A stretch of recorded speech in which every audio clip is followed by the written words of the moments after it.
Outro ponto importante que a gente tem que tratar é sobre as medidas de monitoramento.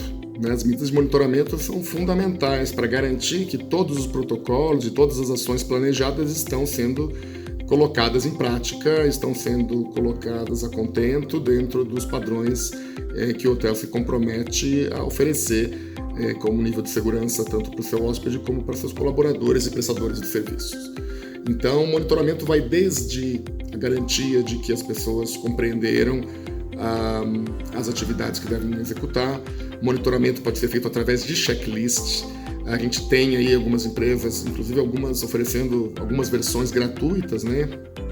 Empresas americanas que trabalham com hotéis, que tem versões gratuitas, inclusive você pode baixar e utilizar com checklist de limpeza, de frequência de limpeza, de áreas, né? De banheiros, de salas de eventos, quartos.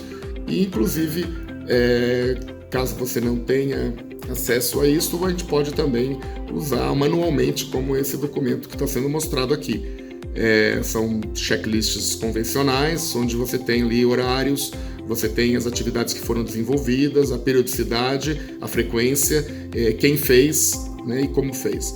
Essas informações podem ser bastante importantes para um controle mais rigoroso nessa área de higiene. Outra questão, como já foi dito em alguns momentos, a questão da lanterna ultravioleta, né? Essa lanterna consegue, por exemplo, fazer uso, né, de uma análise de uma substância que revela a partir do momento que você coloca na presença de uma luz ultravioleta, né? Não tem nada a ver com a ultravioleta tipo C, que a gente tratou no módulo que nós falamos de desinfecção de ambiente. Essa é uma lanterna ultravioleta que simplesmente vai revelar uma substância luminescente, atóxica, inodora, invisível aos olhos, né, numa luz comum, para garantir que aquela área foi higienizada. Então funciona da seguinte forma, como vocês vão observar o vídeo que a nossa querida Fernanda vai nos trazer, que é colocar a substância após o check-out ou após a saída do hóspede do lugar e entrar com a lanterna para saber, depois da higiene, se aquela área que você colocou o líquido foi de fato higienizado. Então você vai encontrar lá remoção total, remoção parcial, quando você tem uma mancha, né, algo que foi diferente daquilo que você colocou, ou simplesmente a não existência mais da substância, que significa que foi adequadamente higienizado.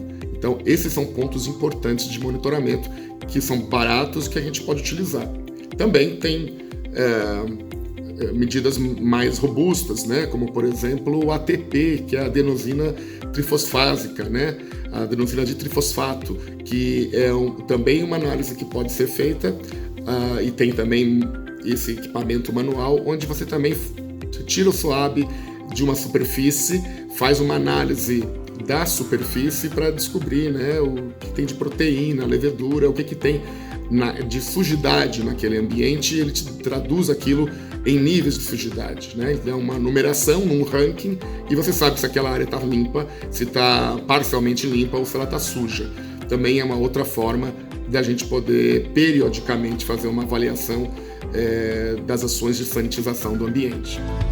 Deve ser levado em conta pela área de recursos humanos, né, sobre acompanhar a saúde dos colaboradores com medições a cada acesso ao hotel e com medidas preventivas, né, descobrir se alguém da família está acometido pelo vírus, e se tiver, né, afastar esse colaborador de dentro do hotel por um período de quarentena, até que se faça um teste, garanta que é negativo, por exemplo, que possa avaliar casos suspeitos ou casos confirmados para que garanta um ambiente adequado e faça uma monitoria, né, de todos os colaboradores que têm acesso. A mesma coisa vale para fornecedores, prestadores de serviços, que devem ser notificados sobre essas regras que passam a vigorar dentro do hotel, né? Afastamento do grupo de risco, uso de EPI e fazer monitoria dessas atividades. Se forem prestadores de serviços que ficam continuamente dentro da propriedade, considerar SLA, né? O acrônimo para Service Level Agreement, aquele acordo de nível de serviços onde se avalia desempenho, onde parte do desempenho hoje pode também ter a ver com a questão do uso de saneantes, do uso de máscaras, de todas as recomendações de protocolos que a gente fez até aqui. Né? Isso vale para equipes de segurança patrimonial, quando terceirizado, equipe de manobristas, equipe de recreacionistas e tantos outros que existem dentro do meio de hospedagem.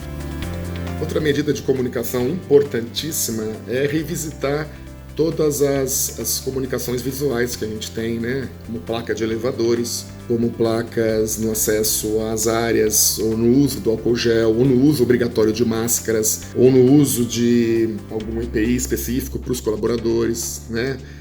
Seja qual for o local, o protocolo que está sendo desejado executar, que tenha essa comunicação como lembrete, como forma de instigar, motivar, orientar as pessoas. Muitas esquecem, é muito comum, né, nesse, vamos chamar, novo normal, as pessoas esquecerem da máscara, porque nunca estiveram habituadas a usá-las.